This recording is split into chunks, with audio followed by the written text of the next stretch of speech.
Bismillahirrahmanirrahim.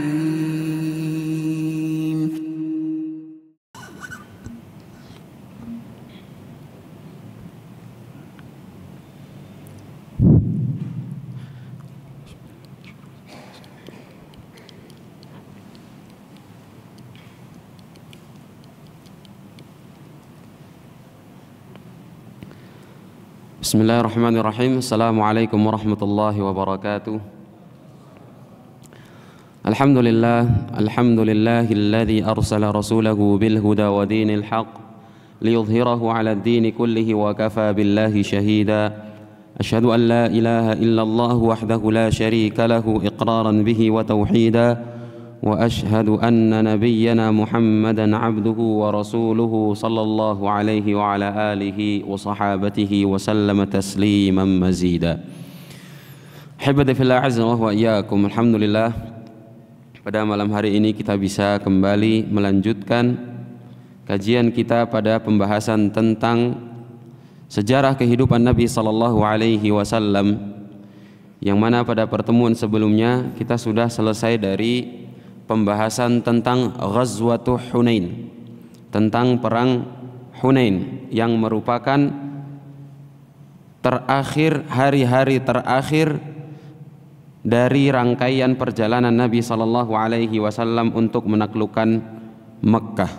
Nabi sallallahu alaihi wasallam setelah berhasil menaklukkan Mekkah, kemudian beliau sallallahu alaihi wasallam melanjutkan pembebasan al-Islam, futuhat Islamiyah dari Mekkah ke Hunain dan mengejar kaum musyrikin sampai ke Taif, dan kemudian Nabi sallallahu alaihi wasallam kembali ke Ja'ranah untuk membagikan harta rampasan perang ghanimah.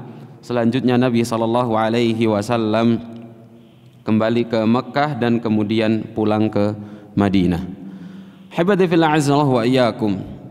Setelah itu semua, kemudian kaum musyrikin mereka menyadari betul bahwasannya kebenaran berada pada kubu kaum muslimin, berada pada kubu Nabi sallallahu alaihi wasallam, di mana pada pertemuan sebelumnya kita sudah menjelaskan bahwasannya orang-orang Arab, orang-orang musyrikin Arab, mereka meyakini bahwasannya kebenaran itu berada pada pihak yang menguasai Ka'bah, yang menguasai Al-Masjidil Haram, di mana sebelumnya saat Abraha hendak menghancurkan Ka'bah, kemudian Abdul Muttalib memohon kepada Allah Subhanahu wa taala untuk menjaga Al-Masjidil Haram, sehingga Allah Subhanahu wa taala kemudian menghancurkan pasukan Abraha, dan orang-orang di Jaziratul Arab meyakini kebenaran berada pada orang-orang Quraisy. Tatkala kemudian muncul dari orang-orang Quraisy seorang Muhammad sallallahu alaihi wasallam yang mengaku sebagai utusan Allah dan kemudian bukan membenarkan agama kaumnya, akan tetapi justru memerangi agama kaumnya sendiri, orang-orang Arab yang lain mereka menanti-nantikan ini pertikaian antara Muhammad dan kabilahnya, siapa yang akan menang, siapa yang akan kemudian berhasil menguasai Al-Masjidil Haram, karena yang menguasai Masjidil Haram dialah yang berada di atas kebenaran. Maka tatkala Nabi sallallahu alaihi wasallam berhasil membebaskan kota Mekkah, orang-orang Arab pun meyakini bahwa kebenaran berada bersama dengan Nabi sallallahu alaihi wasallam, sehingga kemudian mereka berbondong-bondong masuk ke dalam agama Islam, sebagaimana firman Allah Subhanahu wa taala dalam surat An-Nasr, "Idza jaa nasrullahi wal fath wa ra'aitan nasa yadkhuluna fi dinillahi afwaja." Engkau melihat orang-orang berbondong-bondong masuk ke dalam agama Islam setelah Fathu Makkah. Sehingga kemudian jumlah pasukan kaum muslimin setelah itu semakin banyak, Sampai-sampai jumlah pasukan kaum muslimin yang ikut berjalan bersama dengan Nabi SAW ke medan pertempuran perang Tabuk, perang yang akan kita bahas pada malam hari ini, jumlah mereka mencapai 30.000 lebih pasukan. 30.000 lebih pasukan. Pada saat Fathu Makkah, pasukan kaum muslimin hanya berjumlah 10.000. Kemudian lanjut ke perang Hunain, jumlah pasukan kaum muslimin 12.000. Akan tetapi saat Ghazwatu Tabuk, saat peperangan Tabuk, pasukan kaum muslimin jumlah mereka sudah hampir 3 kali lipat. 30.000 lebih pasukan kaum muslimin yang ikut dalam peperangan Tabuk. Habibati fil azza wa iyyakum, Ghazwatu Tabuk atau perang Tabuk terjadi pada bulan Rajab tahun ke-9 Hijriyah. Pada bulan Rajab tahun ke-9 Hijriyah, di mana sebab awal muasal atau sebab musabab yang melatar belakangi peperangan Tabuk adalah pengkhianatan yang dilakukan oleh orang-orang Romawi terhadap utusan Nabi SAW, utusan yang dikirimkan oleh Nabi SAW, dan itu pula yang melatar belakangi perang Mu'tah. Mungkin ada yang masih ingat sebab musabab perang Mu'tah. Nabi SAW mengirimkan seorang utusan yang bernama Al-Harith bin Umair Al-Azdi untuk membawa agama Islam, menyampaikan agama Islam ini kepada orang-orang Romawi. Nabi SAW mengutus Al-Harith bin Umair Al-Azdi dengan surat yang ia bawa. Akan tetapi tatkala beliau berhenti di sebuah daerah yang disebut dengan Balqa, di daerah Balqa, dan Balqa merupakan daerah di bawah kepemimpinan orang-orang Romawi. Di daerah Balqa tersebut beliau ditangkap oleh Syurahbil bin Amr Al-Ghassani dari kabilah Ghassan, kabilah yang merupakan sekutu orang-orang Romawi, berada di bawah kekuasaan orang-orang Romawi. Syurahbil bin Amr Al-Ghassani kemudian menangkap Al-Harith bin Umair Al-Azdi dan membunuh Al-Harith bin Umair Al-Azdi. Kemudian Nabi SAW mengutus pasukan yang dipimpin oleh Zaid bin Harithah pada saat perang Mu'tah. Kemudian terbunuhlah Zaid bin Harithah. Kepemimpinan kaum muslimin digantikan oleh Ja'far bin Abi Talib. Kemudian terbunuh Ja'far. Kepemimpinan kaum muslimin kemudian digantikan oleh Abdullah bin Rawahah. Kemudian terbunuh pula Abdullah bin Rawahah. Dan majulah seorang Saifun min suyufillah, salah satu pedang Allah Subhanahu wa taala, Abu Sulaiman Khalid bin Walid radhiyallahu an, memegang kepemimpinan pasukan kaum muslimin pada perang Mu'tah tersebut dan berhasil mengembalikan kaum muslimin ke Madinah dengan selamat. Ini awal mula yang melatar belakangi perang Tabuk. Orang-orang di Jaziratul Arab kemudian mereka setelah Fathu Makkah berbondong-bondong untuk masuk ke dalam agama Islam. Setelah Fathu Makkah dan setelah perang Mu'tah, orang-orang Romawi mulai menyadari akan ancaman dari Nabi SAW dan pasukan kaum muslimin, di mana mereka khawatir Nabi SAW dan pasukannya akan menggoyahkan kepemimpinan mereka, akan menggoyahkan kerajaan mereka, kerajaan Romawi. Sehingga kemudian mereka mulai mengumpulkan pasukan untuk memerangi kaum muslimin. Kaisar atau Heraklius, ia mengumpulkan pasukan-pasukan Romawi untuk memerangi Nabi SAW dan pasukan kaum muslimin.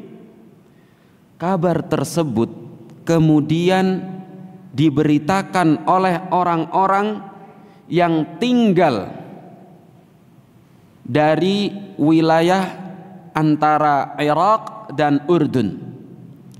Orang-orang yang tinggal di wilayah tersebut, mereka sedang bersafar untuk berdagang ke negeri Syam.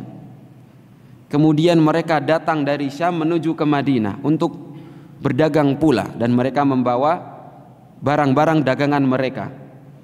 Tatkala mereka mendengar kabar bahwa orang-orang Romawi mengumpulkan pasukan untuk memerangi kaum muslimin, mereka pun memberitakan hal tersebut kepada Nabi sallallahu alaihi wasallam di Madinah.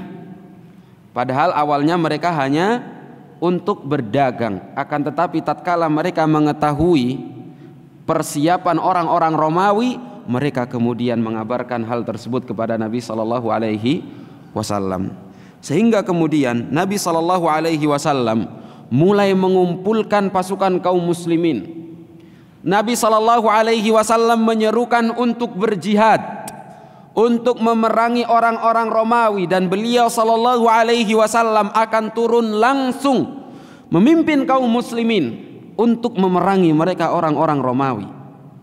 Bukan seperti sebelumnya Nabi sallallahu alaihi wasallam mengirimkan pasukan yang kemudian beliau tunjuk seseorang untuk memimpin pasukan tersebut.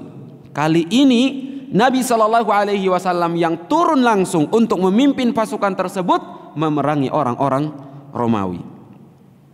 Nabi sallallahu alaihi wasallam kemudian menyerukan untuk berjihad. Akan tetapi, hibati fil azan wa iyyakum, pada waktu tersebut, pada bulan Rajab tahun 9 Hijriyah, dan bulan Rajab itu seringkali cuaca sedang panas-panasnya. Dan benar, pada saat bulan Rajab tahun ke-9 Hijriyah, pada waktu itu suhu di sana, suhu di Madinah atau di Saudi Arabia secara umum itu sedang panas-panasnya dan sedang musim kering. Musim kering, sangat sedikit air atau bahkan tidak ada air. Dan orang-orang Madinah, mereka itu mayoritas adalah petani korma. Sehingga pada saat musim panas, korma itu sedang bagus-bagusnya buahnya, sedang matang-matangnya. Bayangin, keadaan panas terik, kering kerontang, buah korma sedang bagus-bagusnya. Tiba-tiba ada panggilan jihad. Kira-kira hawa nafsu manusia itu akan memilih untuk pergi berjihad, ataukah untuk duduk-duduk di rumah bersama dengan keluarga, pergi ke kebun untuk memanen korma, bercengkrama, minum teh bareng keluarga? Hawa nafsu manusia pasti ingin untuk di rumah saja, duduk-duduk bersama dengan keluarga. Dan inilah yang dirasakan oleh mereka orang-orang munafikin, kaum munafikin yang dipimpin oleh Abdullah bin Ubay bin Salul. Mereka mengatakan kepada kaum muslimin, ini lagi musim panas, ngapain keluar berjihad?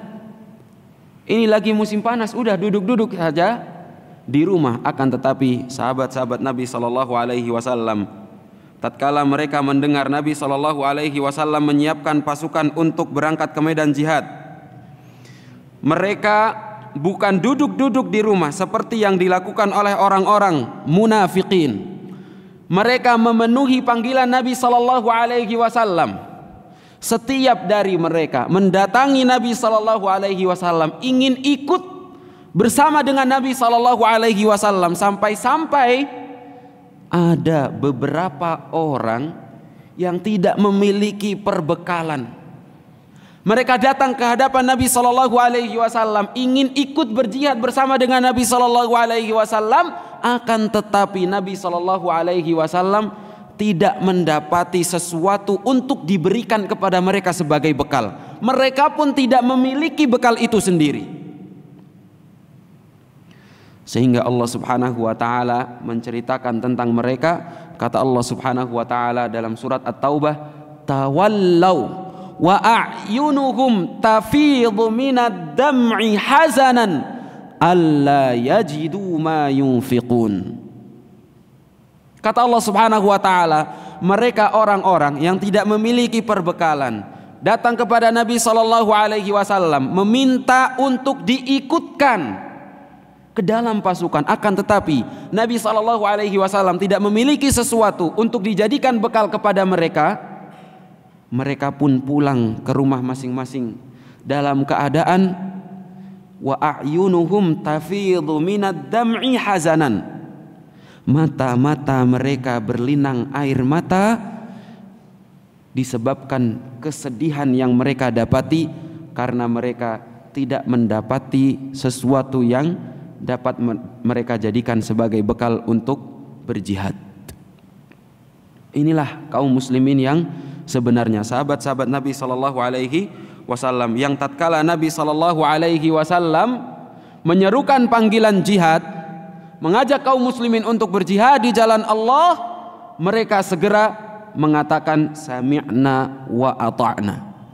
Kami mendengar dan kami mentaati, sebagaimana firman Allah Subhanahu wa taala, wa ma kana lil mu'minin wala mu'minatin idza qadallahu wa rasuluhu amran, wa ma kana lil mu'minin wala mu'minatin idza qadallahu wa rasuluhu amran an yakuna lahumul khiyaratu min amrihim.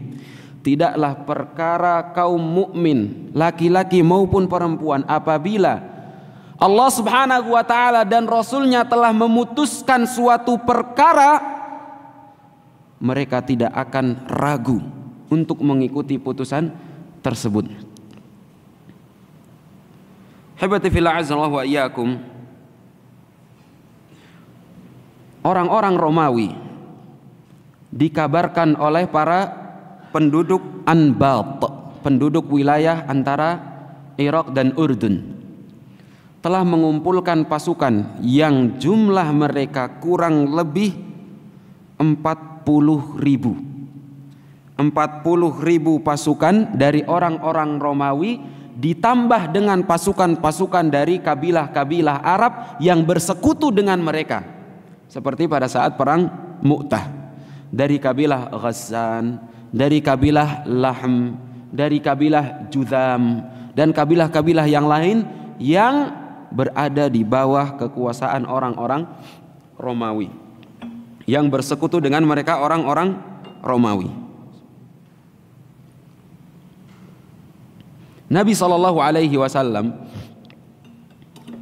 mengajak pasukan kaum muslimin untuk berperang dan berkumpul bersama dengan Nabi sallallahu alaihi wasallam. Terkumpullah bersama dengan Nabi sallallahu alaihi wasallam pasukan kaum muslimin yang berjumlah kurang lebih 30.000 pasukan. 30.000 pasukan, jumlah yang begitu besar kalau kita bandingkan dengan pasukan kaum muslimin sebelum perang Tabuk.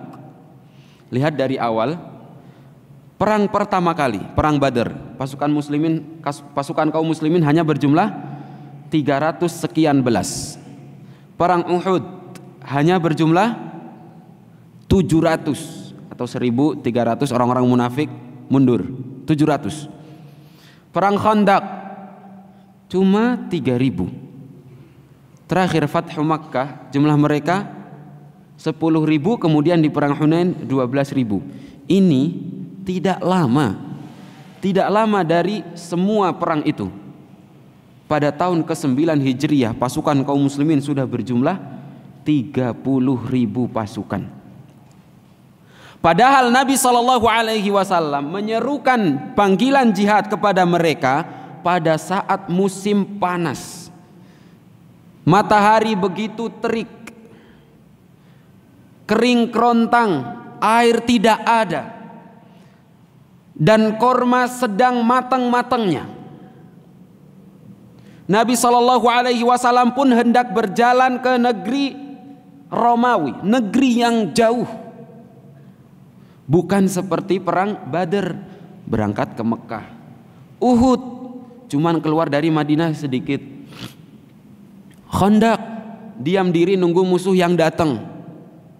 Fathu Makkah, berangkat ke Makkah. Ini perang Tabuk itu jauh.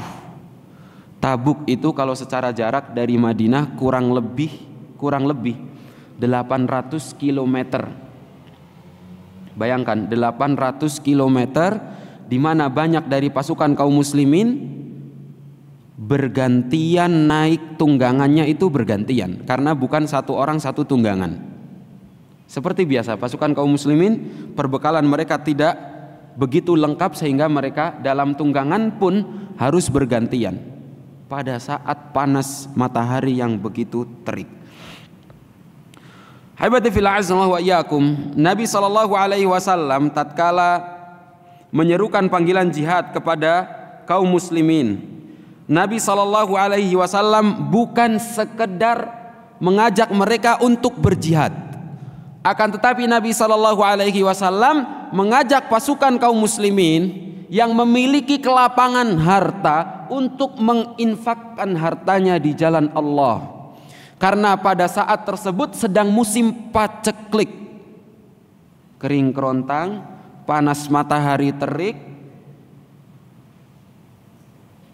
bekal makanan milik kaum muslimin tidak begitu banyak, sehingga Nabi SAW mengajak kaum muslimin untuk berinfak di jalan Allah Subhanahu wa ta'ala. Dan para sahabat Nabi SAW tatkala mendengar ajakan untuk berinfak, segera banyak dari mereka yang kemudian mendatangi Nabi SAW dengan harta yang hendak mereka berikan. Utsman bin Affan radhiyallahu anhu datang ke hadapan Nabi SAW membawa 200 ekor onta untuk diberikan kepada Nabi SAW sebagai tunggangan untuk kaum muslimin. Beliau Utsman bin Affan radhiyallahu anhu juga menginfakkan 1000 dinar, dan tidak cukup. Beliau kasih tambahan lagi jumlah onta, uangnya beliau tambahkan kembali.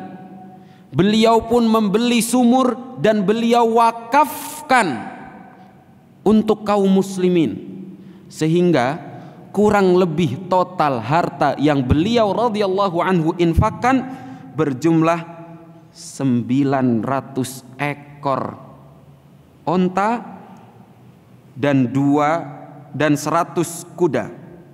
900 ekor onta dan 100 kuda. Ini belum termasuk uang dinar maupun dirham yang beliau radhiyallahu anhu infakkan.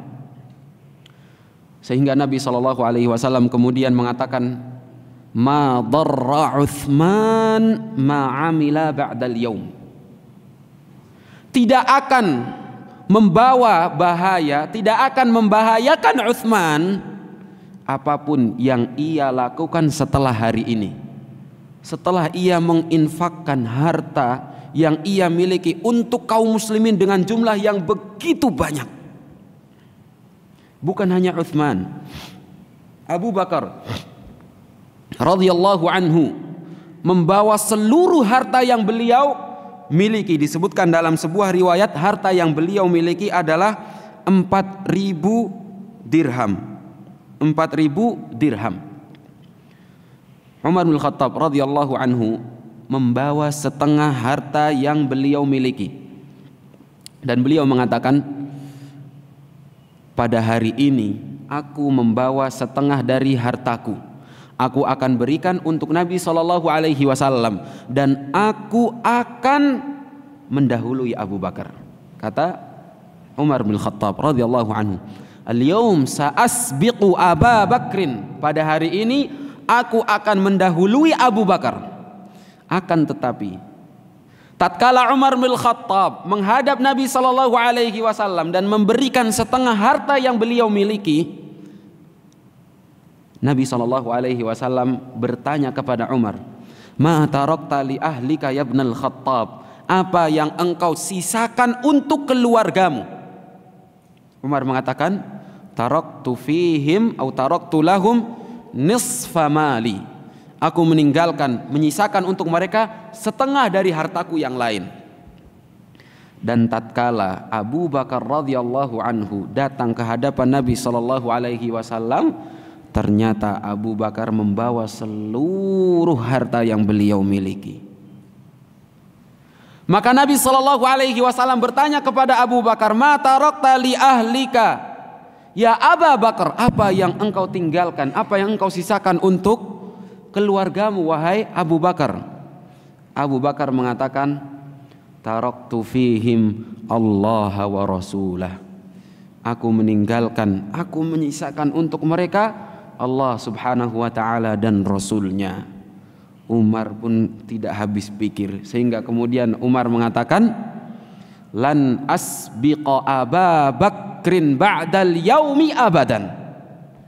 Aku tidak akan pernah bisa mendahului Abu Bakar setelah hari ini sampai kapanpun, kata Umar bin Khattab radhiyallahu anhu. Ini diantara sahabat-sahabat Nabi sallallahu alaihi wasallam yang mengeluarkan hartanya, dan masih banyak lagi dari sahabat-sahabat Nabi sallallahu alaihi wasallam. Masing-masing di antara mereka menginfakkan hartanya di jalan Allah subhanahu wa ta'ala dengan harta yang mereka miliki, entah itu banyak maupun sedikit. Entah itu banyak maupun sedikit. Abu Bakar, Umar, Utsman, Abdurrahman bin Auf dan sahabat-sahabat lain yang memiliki harta yang begitu banyak, mereka berikan harta yang begitu banyak seperti yang mereka miliki.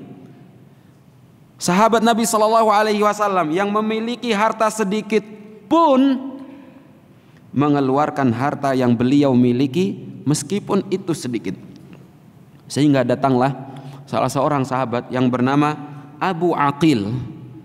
Abu Aqil hanya menginfakkan nisfu sa', setengah sa'. Satu sa' itu segini. Beliau menginfakkan setengah gini, setengah serokan tangan. Bayangkan, karena beliau tidak memiliki kecuali itu. Akan tetapi sahabat Nabi sallallahu alaihi wasallam, sedikit ataupun banyak yang mereka miliki, mereka akan keluarkan itu di jalan Allah subhanahu wa ta'ala. Sehingga tatkala kemudian orang-orang munafik, ini jeleknya orang-orang munafik. Orang munafik itu kalau lihat sahabat Nabi sallallahu alaihi wasallam yang berinfak dengan harta yang banyak, dia akan mengatakan, ini paling orang-orang riya. Hadza murai. Ini orang-orang yang riya, pengen dipuji. Infaknya banyak biar dipuji sama orang-orang, biar dipuji oleh Nabi sallallahu alaihi wasallam dan orang-orang yang lainnya. Ini orang-orang munafik. Tapi kalau yang datang, orang yang berinfak yang datang, yang mereka infakkan itu sedikit, mereka akan mengatakan, innallaha la ghaniyun an sadaqati hadza. Allah itu maha kaya, udah cukup, tidak perlu sedekahnya orang ini. Cuman sedikit. Abu Aqil cuma punya setengah sa', setengah serokan dua tangan. Sehingga orang-orang munafik pun mengatakan, innallaha ghaniyun an sadaqati hadza. Allah itu cukup maha kaya, tidak perlu sedekahnya orang ini. Kalau yang infak itu orang kaya dengan harta yang banyak, mereka katakan ini orang-orang riya. Tapi kalau yang infak itu orang miskin dengan harta yang sedikit, mereka akan mengatakan Allah tidak perlu sedekah ini.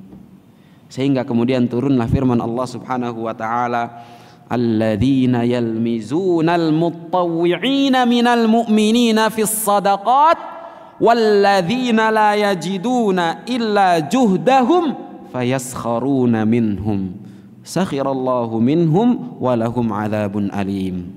Kata Allah subhanahu wa ta'ala dalam surat At-Taubah menggambarkan tentang orang-orang munafik, alladzina yalmizunal mutawwi'ina minal mu'minina fis sadaqat. Mereka adalah orang-orang yang mengejek, orang-orang yang mengolok-olok kaum muslimin yang sukarela untuk menginfakkan hartanya. Walladzina la yajiduna illa juhdahum, dan orang-orang yang tidak memiliki harta untuk diinfakkan kecuali sedikit, kecuali hanya apa yang mereka miliki dengan susah payah. Apa yang dilakukan orang-orang munafik? Yalmizun, mereka mengolok-olok, mereka mengejek. Kalau orang kaya dibilang riya, kalau orang miskin dibilang Allah tidak perlu. Fayaskharuna minhum, tatkala mereka mengolok-olok, orang-orang munafik mengolok-olok kaum muslimin yang berinfak, sakhirallahu minhum, Allah lah yang akan mengolok-olok mereka. Walahum adzabun alim, dan mereka akan mendapatkan azab yang pedih, kata Allah Subhanahu wa taala. Hibati fillah azanallahu wa iyyakum. Nabi sallallahu alaihi wasallam kemudian meninggalkan Madinah dan mewakilkan kepemimpinan Madinah kepada Muhammad bin Maslamah, dan mewakilkan secara khusus keluarganya kepada Ali bin Abi Thalib radhiyallahu anhu. Sehingga kemudian Ali bin Abi Thalib radhiyallahu anhu protes. Bayangkan kaum muslimin ingin ikut berjihad. Ali salah seorang panglima kaum muslimin, salah seorang pemberani. Kita tahu bagaimana keberanian dan kepahlawanan Ali bin Abi Thalib pada saat perang Khaybar. Nabi sallallahu alaihi wasallam memerintahkan Ali untuk menjaga keluarganya, menjaga anak-anak kecil dan para perempuan, dan tidak ikut berjalan menuju medan pertempuran Tabuk. Ali pun mengatakan kepada Nabi sallallahu alaihi wasallam, "Atakhlufuni fis sibyani wan nisa?" Ya Rasulullah, apakah engkau menyuruhku untuk duduk di sini menjaga para anak-anak dan perempuan-perempuan dan tidak mengikut sertakanku ke medan pertempuran Tabuk? Kata Ali bin Abi Thalib. Maka Nabi SAW kemudian menjawab, "Ya Ali, ala tarda an takuna minni bimanzilati Harun min Musa illa annahu laisa nabiyyun ba'di." Apakah engkau tidak mau, apakah engkau tidak rela untuk memiliki kedudukan di sisiku sebagaimana kedudukan Harun di sisi Musa? Akan tetapi la nabiyya ba'di, tidak ada nabi setelahku. Harun merupakan saudaranya Musa. Tatkala Nabi Musa pergi, Musa menyuruh Harun untuk menjaga kaumnya. Musa dan Harun keduanya sama-sama nabi.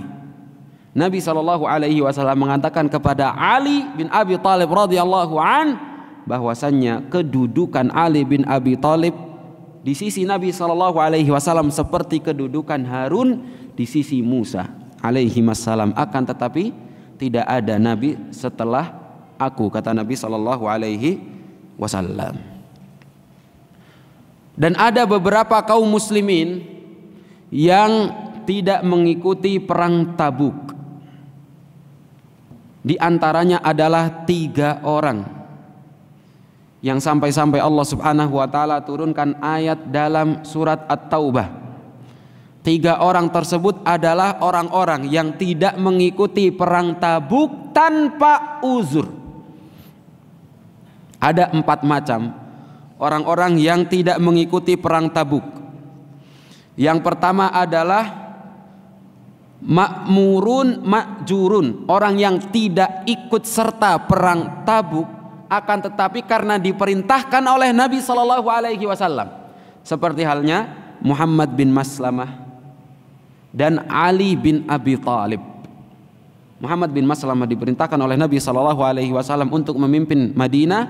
Ali bin Abi Thalib diperintahkan oleh Nabi SAW untuk menjaga anak-anak dan perempuan. Ini jenis yang pertama. Kemudian yang kedua adalah ma'dzurun, orang-orang yang memiliki uzur. Mereka adalah ad-du'afa wal marda, orang-orang yang lemah, tua renta, sepuh yang tidak kuat untuk ikut berjalan menuju medan pertempuran, dan juga marda, orang-orang yang sakit. Yang ketiga adalah usatun mudznibun, orang-orang yang bermaksiat, yang berdosa. Mereka adalah orang-orang yang tidak ikut perang Tabuk tanpa uzur dan tidak diperintahkan oleh Nabi SAW untuk tidak ikut serta, akan tetapi mereka dari kalangan kaum mukminin yang kemudian bertaubat kepada Allah Subhanahu wa taala, mendatangi Nabi SAW menyatakan pertaubatannya. Mereka adalah 3 orang, yaitu Ka'ab ibn Malik, Hilal bin Umayyah, dan Murarah bin Rabi'. Ka'ab ibn Malik, Hilal ibn Umayyah, dan Murarah bin Rabi'. Kemudian jenis yang keempat adalah orang-orang malumun mazmumun, orang-orang yang tercela, yaitu mereka adalah orang-orang munafik. Orang-orang munafik yang tidak hanya sekedar tidak mengikuti perang Tabuk, akan tetapi mereka mengompor-ngompori kaum muslimin untuk tidak ikut serta. Mereka mengatakan wa qalu la tanfiru fil har, kata Allah Subhanahu wa taala tentang mereka orang-orang munafik, la tanfiru fil har. Orang-orang munafik mengatakan, janganlah kalian pergi pada saat panas terik seperti ini. Qul naru jahannam asyaddu harra, katakanlah wahai Muhammad kepada mereka bahwasannya neraka jahanam itu lebih dahsyat panasnya. Karena sudah masuk waktu Isya, nanti kajian kita lanjutkan biidznillah taala selepas Isya.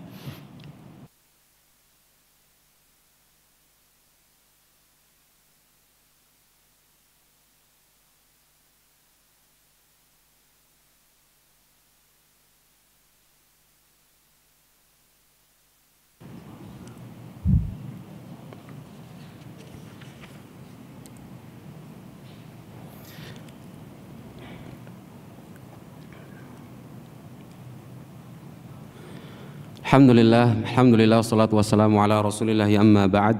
Kita lanjutkan pembahasan kita pada perang Tabuk, Ghazwat Tabuk. Ahibati fil azza wa huwa iyyakum. Nabi SAW bersama dengan 30.000 pasukan kaum muslimin, dan banyak atau ada beberapa di antara pasukan kaum muslimin yang memiliki uzur, kemudian mereka tetap tinggal di Madinah, tidak ikut serta bersama dengan Nabi SAW. Di antaranya adalah Muhammad bin Maslamah yang diperintahkan oleh Nabi SAW untuk memimpin Madinah, Ali bin Abi Thalib yang diperintahkan oleh Nabi SAW untuk menjaga kaum perempuan dan anak-anak. Kemudian ada 3 orang sahabat Nabi SAW yang tidak ikut berperang dikarenakan mereka telat, mereka lambat. Ikut tidak ya ragu. Ikut tidak ya ragu. Karena keraguan tersebut pada akhirnya mereka terlambat dan tidak ikut berperang bersama dengan kaum muslimin yang lainnya. Mereka bertiga adalah Ka'ab ibn Malik, Hilal bin Umayyah, dan Murarah ibn Rabi'. Kemudian ahibati fil azza wa iyyakum, berjalanlah pasukan Nabi SAW ke Tabuk. Di tengah perjalanan mereka melewati sebuah daerah yang disebut dengan Wadil Qura. Sebuah daerah yang disebut dengan Wadil Qura, yang mana daerah tersebut disebut dengan daerah Al-Hijr. Daerah Al-Hijr yaitu tempat tinggalnya orang-orang Thamud. Thamud itu merupakan kaumnya Nabi Saleh. Kaumnya Nabi Saleh. Nabi Shallallahu Alaihi Wasallam melewati daerah tersebut, daerah yang merupakan tempat tinggalnya atau bekas tempat tinggalnya orang-orang Tsamud, di mana di tempat tersebutlah Allah Subhanahu Wa Taala mengazab mereka karena mereka menyembelih onta yang merupakan mukjizat Nabi Saleh yang diberikan oleh Allah Subhanahu Wa Taala. Karena kekufuran mereka kepada Nabi mereka, kepada Nabi Saleh, dan kekufuran mereka terhadap Allah Subhanahu wa Ta'ala, Allah azab mereka. Tatkala Nabi Shallallahu Alaihi Wasallam bersama dengan pasukan kaum muslimin melewati daerah tersebut, Nabi Shallallahu Alaihi Wasallam mengatakan kepada kaum muslimin, kepada pasukan kaum muslimin, la tadkhulu masakinal ladzina zalamu anfusahum illa antakunu bakina. Janganlah kalian masuk ke tempat tinggal orang-orang yang telah menzalimi diri mereka sendiri. Maksud Nabi Shallallahu Alaihi Wasallam adalah orang-orang kufar yang telah diazab oleh Allah Subhanahu Wa Taala, dan di tempat tersebut tempat diazabnya orang-orang Tsamud. Kata Nabi Shallallahu Alaihi Wasallam, illa antakuna bakina, kecuali kalian dalam keadaan menangis. Mengapa? Kata Nabi Shallallahu Alaihi Wasallam, hadaron ayyusibakum mithlu ma asabakum, karena sebagai bentuk waspada, hati-hati jangan sampai apa yang menimpa mereka akan menimpa kalian pula. Dan Nabi Shallallahu Alaihi Wasallam melarang pasukan kaum muslimin untuk berlama-lama di tempat tersebut, mengambil air dari tempat tersebut, memanfaatkan apa yang ada di tempat tersebut. Nabi Shallallahu Alaihi Wasallam justru menyuruh pasukan kaum muslimin untuk segera bergegas meninggalkan tempat tersebut. Kata Nabi Shallallahu Alaihi Wasallam. Sehingga kemudian beliau bersama dengan pasukan kaum muslimin melanjutkan perjalanan ke daerah Tabuk. Setibanya pasukan kaum muslimin di Tabuk, ternyata tidak ada orang Romawi. Pasukan orang-orang Romawi tidak ada. Kaisar atau Heraklius, Kaisar Heraklius pun tidak ada. Pasukannya pun tidak ada. Mengapa? Karena tatkala mereka mendengar bahwa Nabi Shallallahu Alaihi Wasallam menyiapkan pasukan untuk memerangi mereka, mereka ketakutan. Pada awalnya mereka sudah mengumpulkan sejumlah pasukan, bersiap-siap untuk memerangi kaum muslimin. Akan tetapi tatkala mereka mendengar Nabi Shallallahu Alaihi Wasallam telah mempersiapkan pasukan yang jumlahnya begitu banyak, 30.000 pasukan, padahal secara jumlah kalau hitung-hitungan orang-orang Romawi jumlahnya lebih banyak. Akan tetapi mereka orang-orang Romawi begitu takut untuk melawan pasukan kaum muslimin sehingga kemudian mereka lari. Awalnya mereka sudah hendak berjalan menuju Tabuk, tapi kemudian mereka pulang berlindung di benteng-benteng mereka. Ini sesuai dengan sabda Nabi Shallallahu Alaihi Wasallam tatkala menjelaskan tentang keutamaan umat ini, kekhususan umat Nabi Shallallahu Alaihi Wasallam yang tidak dimiliki oleh umat-umat yang lainnya. Nabi Shallallahu Alaihi Wasallam mengatakan, u'titu khamsan lam yu'tahunna ahadun qabli. Aku telah diberikan 5 kekhususan, 5 keistimewaan yang belum pernah diberikan kepada umat manapun sebelumku. Yang pertama kata Nabi Shallallahu Alaihi Wasallam, nusirtu birru'bi masirata syahrin. Aku diberikan pertolongan oleh Allah Subhanahu wa Ta'ala dengan pasukan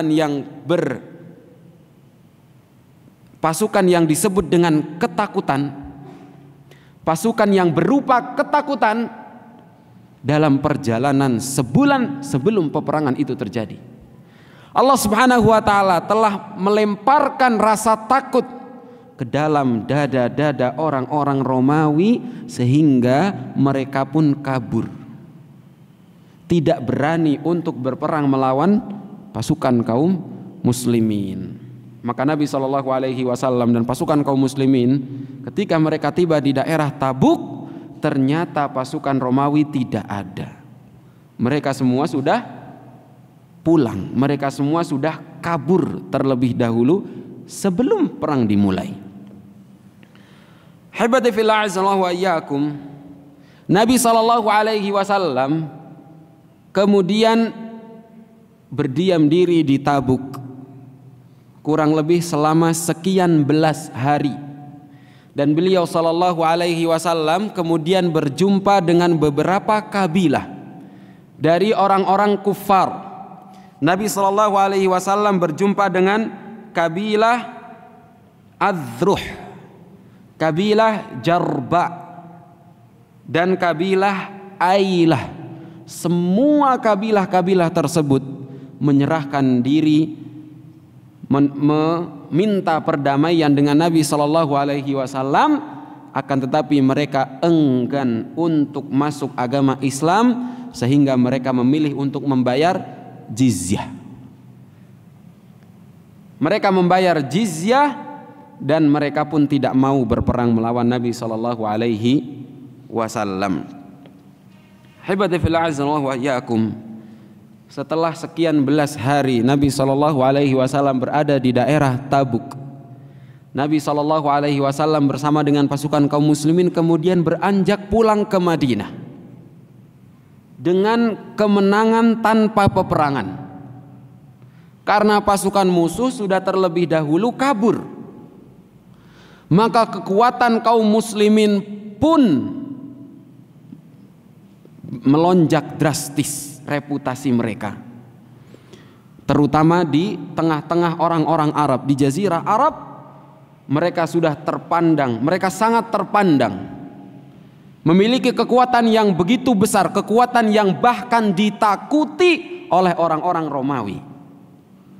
Nabi SAW pun pulang ke Madinah bersama dengan pasukan kaum muslimin, dan di tengah perjalanan Nabi SAW singgah di awali al-Madinah, di pinggiran Madinah, daerah yang tinggi, di mana di tempat tersebut orang-orang munafik mendirikan masjid yang mereka sebut dengan masjid yang disebut di dalam Al-Quran kemudian dengan Masjid Ad-Dirar, Masjid Dirar.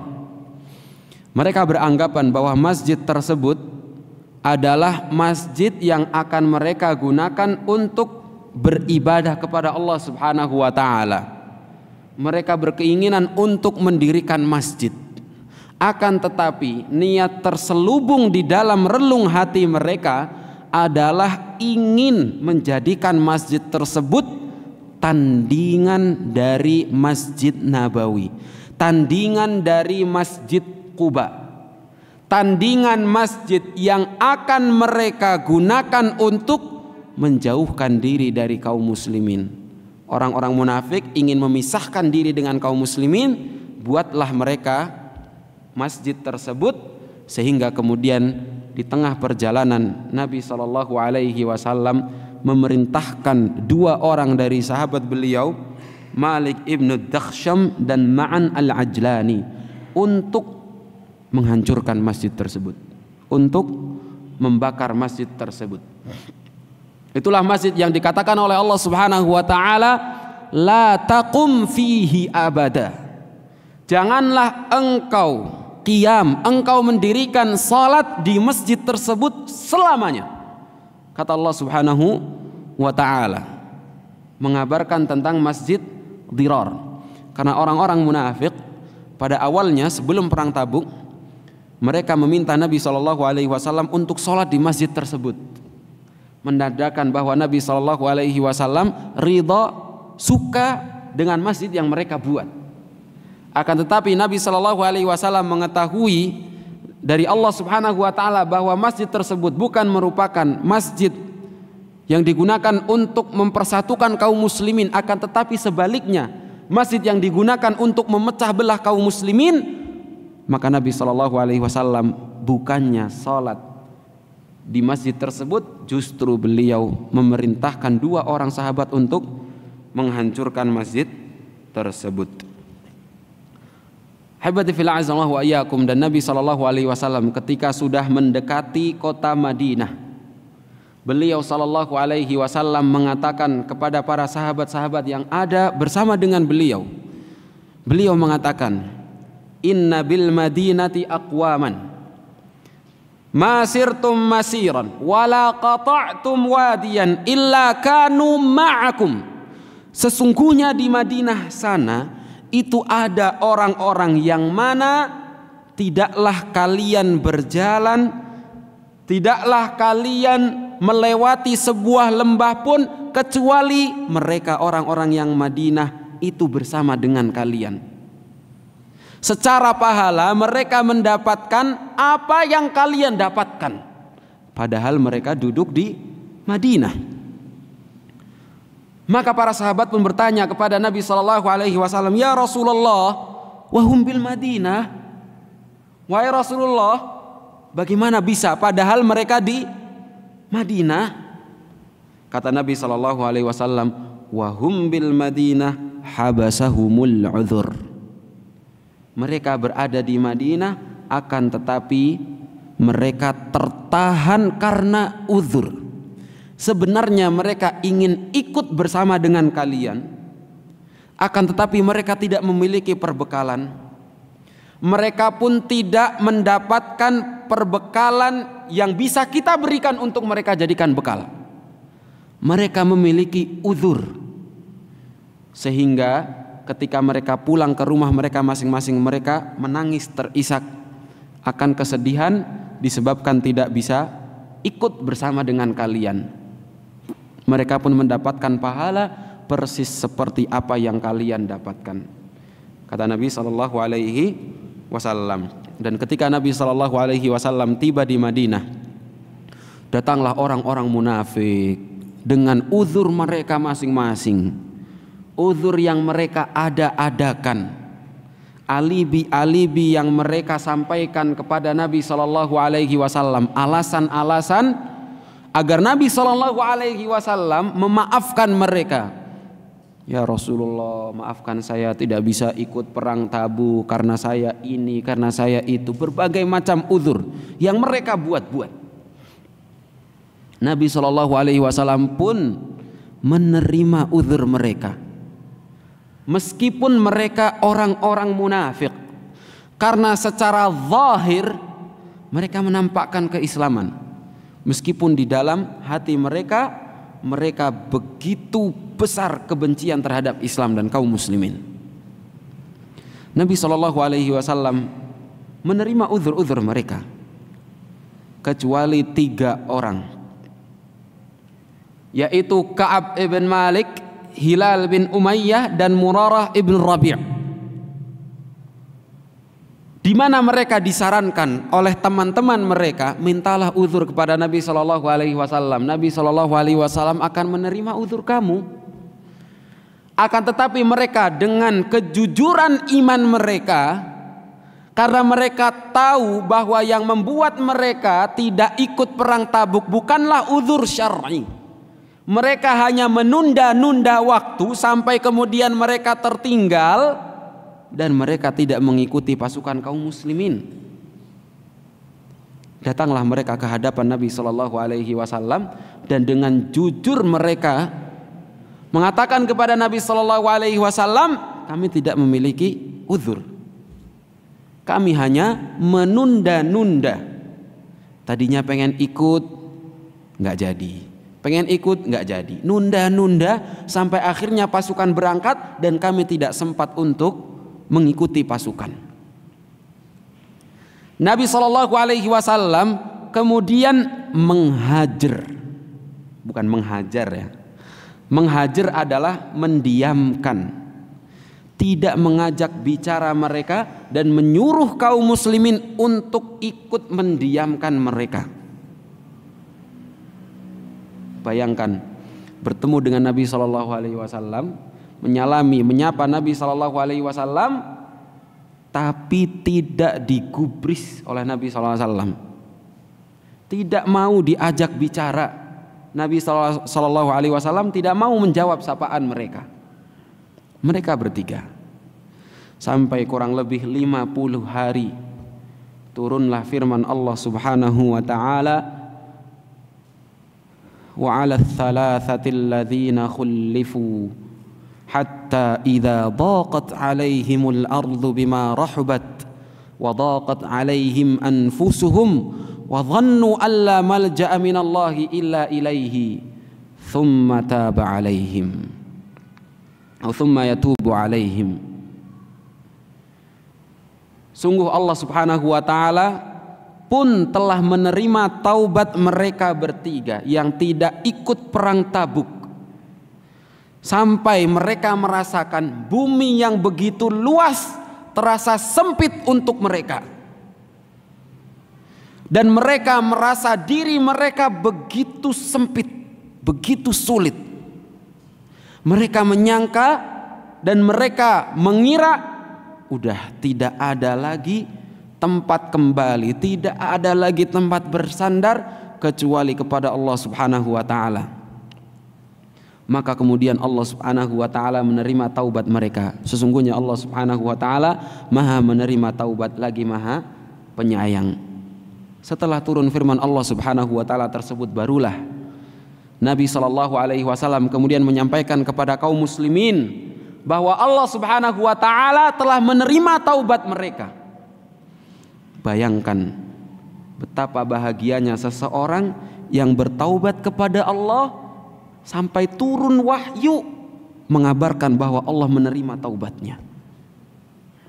Betapa bahagianya mereka bertiga, buah dari kejujuran mereka, buah dari kuatnya keimanan mereka, ketulusan niat mereka untuk bertaubat kepada Allah Subhanahu wa taala di hadapan Nabi sallallahu alaihi wasallam. Ibadi fillah azza wa iyyakum. Di antara pelajaran-pelajaran yang dapat kita ambil dari perang Tabuk, yang pertama adalah betapa agungnya al-jihad fi sabilillah, berjihad di jalan Allah Subhanahu wa taala. Dan jihad itu bukan hanya sekedar berperang dengan jiwa dan raga, akan tetapi dengan harta pun disyariatkan untuk berjihad. Kita dapat melihat dengan jelas saat perang Tabuk, di mana pasukan kaum muslimin yang pada musim paceklik, pada musim kering kerontang, perbendaharaan mereka sedikit. Nabi Shallallahu Alaihi Wasallam kemudian menyerukan kepada para sahabat untuk bersedekah. Maka keluarlah sahabat-sahabat Nabi Shallallahu Alaihi Wasallam dengan harta-harta yang mereka miliki, sedikit maupun banyak. Yang bersedekah bukan hanya yang memiliki harta yang banyak, yang memiliki harta sedikit pun ikut bersedekah dengan sesuai kemampuan yang ia miliki tentunya. Dan jihad itu bukan hanya sekedar orang berani maju perang saja, tapi harta yang ia infakkan pun itu masuk ke dalam jihad fi sabilillah. Oleh karenanya ketika Nabi Shallallahu Alaihi Wasallam menjelaskan tentang 10 hari awal bulan Dzulhijjah, Nabi Shallallahu Alaihi Wasallam mengatakan, ma min yaumin aw ma min ayyamin al-amalu salihu fiha ahabbu ila Allah min hadhihi al-ayyamil 'ashr atau min hadhihi al-ayyam, yakni ayyamul 'ashr. Tidak ada hari-hari yang mana amalan-amalan saleh yang dikerjakan pada hari-hari tersebut lebih baik dan lebih dicintai oleh Allah Subhanahu wa taala daripada amalan-amalan yang dikerjakan pada 10 hari ini, yaitu 10 hari awal bulan Dzulhijjah yang kita sedang berada di dalamnya.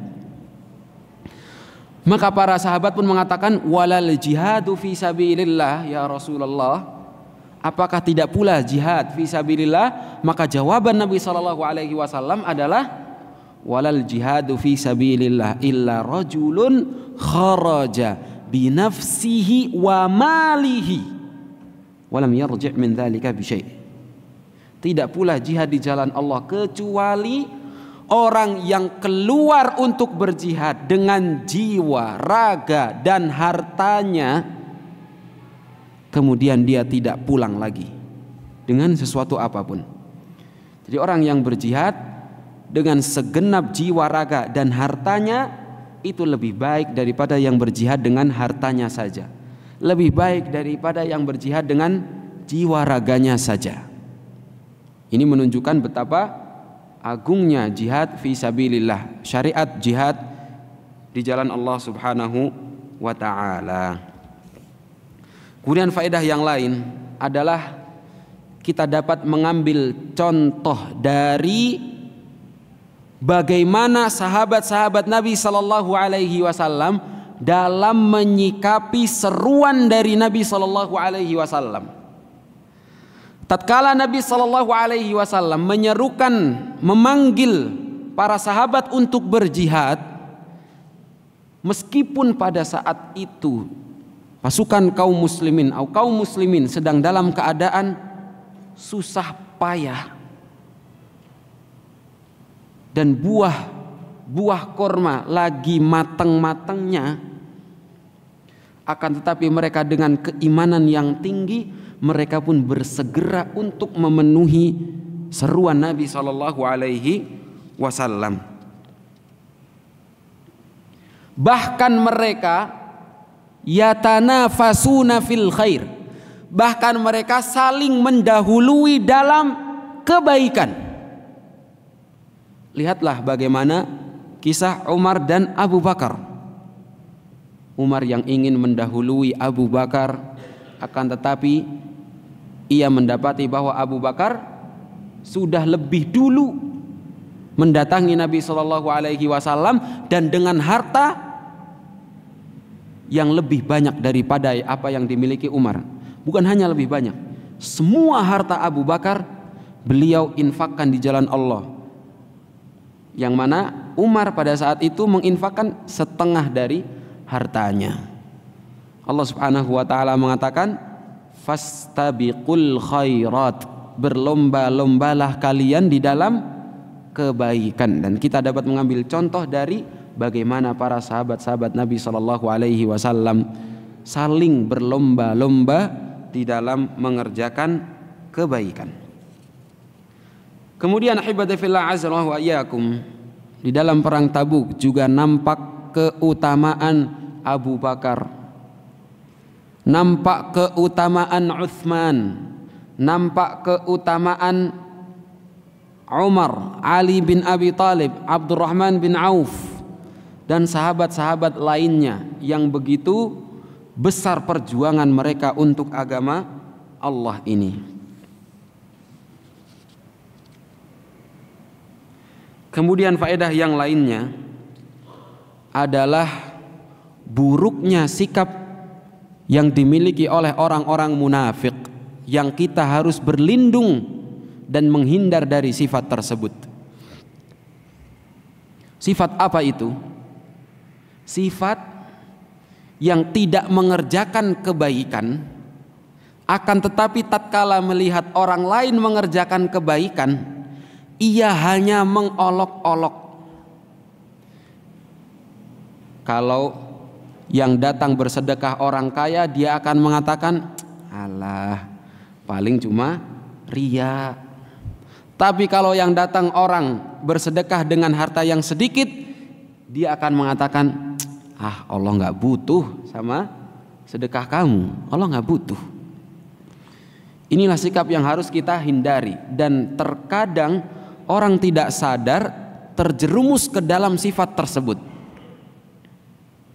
Udah mah tidak beribadah atau udah mah tidak beramal, ketika ada orang lain yang beramal, justru dia mengejek, mengata-ngatai orang yang beramal, padahal dirinya sendiri tidak melakukan apa-apa.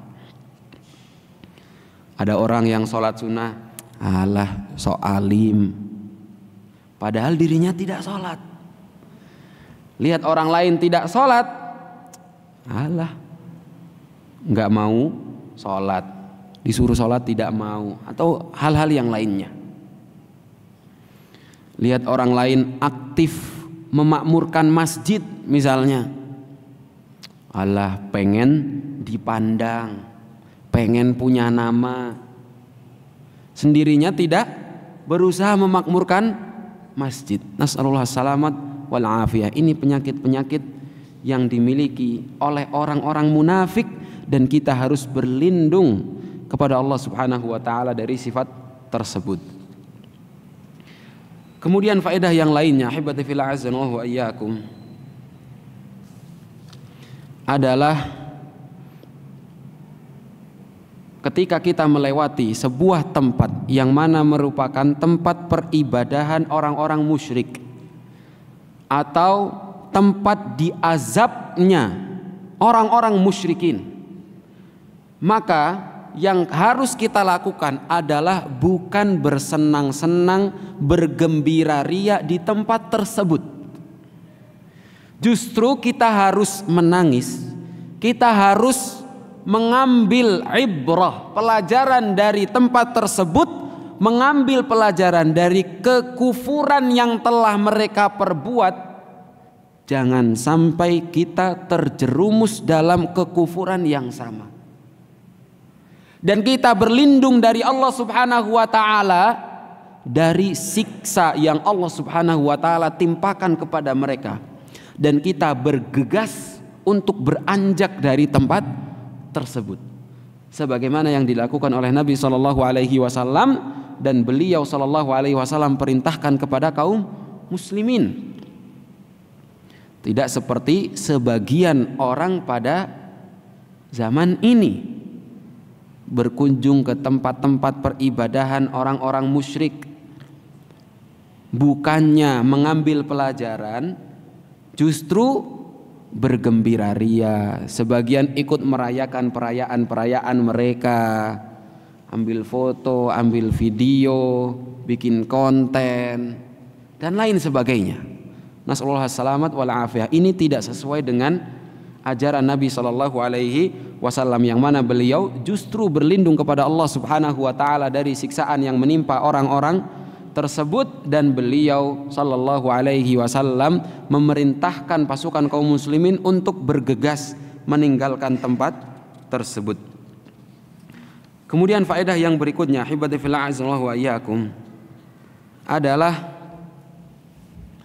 taufik yang Allah Subhanahu wa taala berikan kepada 3 orang sahabat Nabi sallallahu alaihi wasallam, yaitu Ka'ab ibn Malik, Murarah ibn Rabi' dan Hilal ibn Umayyah, di mana Allah Subhanahu wa taala memberikan taufik kepada mereka untuk berpegang teguh dengan kejujuran, sehingga kemudian mereka mendapatkan buah yang manis dari kejujuran tersebut.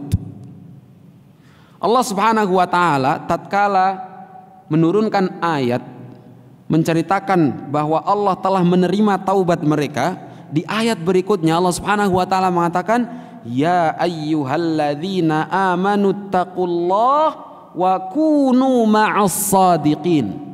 Wahai orang-orang yang beriman, bertakwalah kalian kepada Allah dan jadilah kalian bersama dengan orang-orang yang jujur.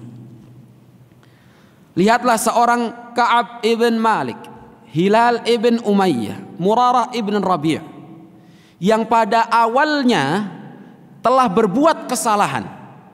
Ada seruan untuk jihad, dia masih mikir-mikir. Pasukan sudah pergi, dia tidak sempat untuk ikut mengejar pasukan tersebut. Dan tatkala Nabi sallallahu alaihi wasallam pulang ke Madinah, orang-orang munafik meminta uzur di hadapan Nabi sallallahu alaihi wasallam dengan mengada-adakan alasan. Mereka pun disarankan untuk ikut seperti mereka karena Nabi Shallallahu Alaihi Wasallam menerima uzur siapapun yang menghadap beliau kemudian mengajukan uzur. Tapi mereka dengan kejujuran dan ketulusan niat mereka untuk bertaubat, mereka tidak mengada-ada uzur seperti orang-orang munafik. Mereka jujur berkata kepada Nabi Shallallahu Alaihi Wasallam bahwa kami pada saat itu terkena penyakit taswif, tidak bersegera, menunda-nunda. Ini pentingnya dalam amal kebaikan, hendaknya kita bersegera, karena kita tidak tahu sampai kapan niat baik ini akan tetap ada pada diri kita. Boleh jadi sekarang kita ingin berbuat baik, tatkala kita menunda, lupa. Tadinya mau kurban misalnya, ditunda dalam membeli hewan kurban, ditunda, habis fulusnya, nggak jadi kurban. Tadinya mau sedekah, ditunda, kepikiran lagi, oh nanti saya akan beli ini, saya akan beli itu, akan beli ini, akan beli itu, nggak jadi sedekahnya.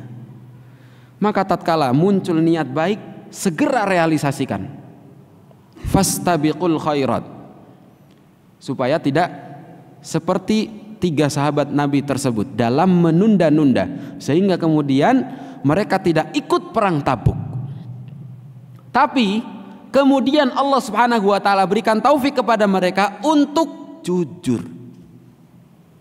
Tidak mengada-ada alasan di hadapan Nabi Shallallahu Alaihi Wasallam, dengan penuh kejujuran mereka hendak bertaubat kepada Allah Subhanahu Wa Taala. Mereka menghadap Nabi Shallallahu Alaihi Wasallam menyatakan bahwa mereka telah bersalah dan mereka bertaubat di hadapan Nabi Shallallahu Alaihi Wasallam. Meskipun pada awalnya pahit, kejujuran begitu pahit, tapi buah yang mereka dapatkan begitu manis. Allah Subhanahu wa taala sampai menyebutkan tentang taubat mereka di dalam Al-Qur'anul Karim. Faedah berikutnya, hibati fil azza wa iyyakum,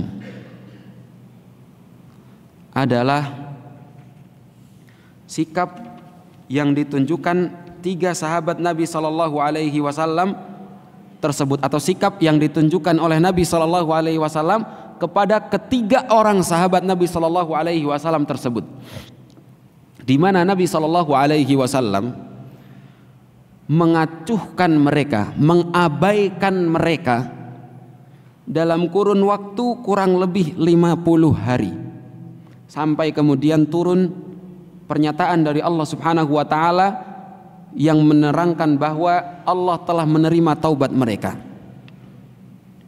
Dan hajr atau mengucilkan seseorang itu tidak berlaku kepada semua orang. Lihatlah, Nabi Shallallahu Alaihi Wasallam tidak mengucilkan semua orang yang tidak ikut perang Tabuk. Tidak. Yang dikucilkan oleh Nabi Shallallahu Alaihi Wasallam hanyalah 3 orang sahabat tersebut. Mengapa? Di antara sebabnya, karena Nabi Shallallahu Alaihi Wasallam tahu tatkala mereka bertiga dikucilkan oleh Nabi Shallallahu Alaihi Wasallam, ada kebaikan yang lebih besar dalam pengucilan tersebut. Mereka justru akan merasa begitu membutuhkan taubat, membutuhkan maaf dari Nabi Shallallahu Alaihi Wasallam. Jangan sampai kita menghajar semua orang yang berbuat salah, sehingga tatkala mereka berbuat salah, bukannya kita berikan nasihat, malah kita kucilkan, mereka justru semakin jauh dari kebenaran. Mereka justru semakin jauh dari kebaikan. Mereka justru akan kabur dari agama ini karena menilai, orang Islam ini gampang mengucilkan orang lain. Ada yang salah dihajar, ada yang salah dihajar, ada yang salah dihajar. Mana kaidah utama yang dikatakan oleh Nabi sallallahu alaihi wasallam, ad-dinun nasihah, ad-dinun nasihah, ad-dinun nasihah. Agama itu adalah nasihat, agama itu adalah nasihat, agama itu adalah nasihat. Lalu mengapa Nabi sallallahu alaihi wasallam mengucilkan tiga orang tersebut? Karena Nabi sallallahu alaihi wasallam mengetahui bahwa mereka bertiga ketika dikucilkan akan semakin tinggi keimanan mereka, akan semakin membutuhkan maaf dari Allah Subhanahu wa taala dan dari Nabi sallallahu alaihi wasallam.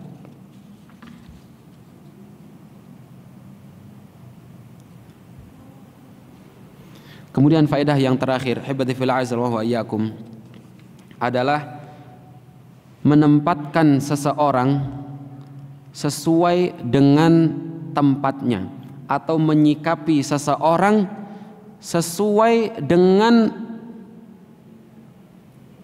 kapasitasnya. Nabi sallallahu alaihi wasallam tatkala datang kepada beliau Abu Bakar radhiyallahu anhu dengan seluruh harta yang ia miliki, Nabi sallallahu alaihi wasallam bertanya kepada Abu Bakar, apa yang engkau tinggalkan untuk keluargamu? Kemudian Abu Bakar radhiyallahu anhu menjawab, aku meninggalkan untuk mereka Allah dan Rasulnya. Maka Nabi sallallahu alaihi wasallam menerima sedekah, menerima infak dari Abu Bakar. Padahal Nabi sallallahu alaihi wasallam tahu Abu Bakar sudah tidak punya harta apa-apa lagi. Berbeda dengan ada sahabat lain yang mendatangi Nabi sallallahu alaihi wasallam ingin meniru Abu Bakar, memberikan seluruh hartanya, akan tetapi Nabi sallallahu alaihi wasallam tidak menerima semuanya. Nabi sallallahu alaihi wasallam meninggalkan beberapa, menyisakan beberapa untuk sahabat tersebut. Mengapa demikian? Karena Nabi sallallahu alaihi wasallam tahu kalau Abu Bakar imannya begitu kuat, tidak punya apa-apa, akan sabar, dan kuat kesabaran beliau. Berbeda dengan sahabat yang lainnya. Nabi sallallahu alaihi wasallam melihat bahwa sahabat tersebut adalah sahabat yang mungkin secara keimanan tidak sekuat Abu Bakar radhiyallahu anhu. Maka Nabi sallallahu alaihi wasallam tidak menerima seluruh infak dari sahabat tersebut, akan tetapi menyisakan beberapa untuk ia bawa pulang, ia berikan kepada keluarganya. Ini diantara faedah-faedah yang dapat kita ambil dari peperangan Tabuk atau dari Ghazwat Tabuk. Semoga Allah Subhanahu wa taala memberikan taufik kepada kita semua untuk senantiasa meniti jalan kehidupan Nabi sallallahu alaihi wasallam, mengikuti ajaran-ajaran beliau dan istiqamah di atas ajaran beliau sallallahu alaihi wasallam. Allahumma qsim lana min khasyatika ma tahulu bihi bainana wa baina ma'siyatik, wa min ta'atika ma tuballighuna bihi jannatak, ومن اليقين ما تهون به علينا مصائب الدنيا اللهم متعنا بأسماعنا وأبصارنا وقواتنا أبدا ما أبقيتنا واجعله الوارث منا واجعل ثأرنا على من ظلمنا وانصرنا على من عادانا ولا تجعل مصيبتنا في ديننا ولا تجعل الدنيا أكبر همنا ولا مبلغ علمنا ولا تسلط علينا بذنوبنا من لا يخافك فينا ولا يرحمنا وآخر دعوانا أن الحمد لله رب العالمين وصلى الله وسلم وبارك على نبينا محمد وعلى آله وصحابته أجمعين ثم السلام عليكم ورحمة الله وبركاته.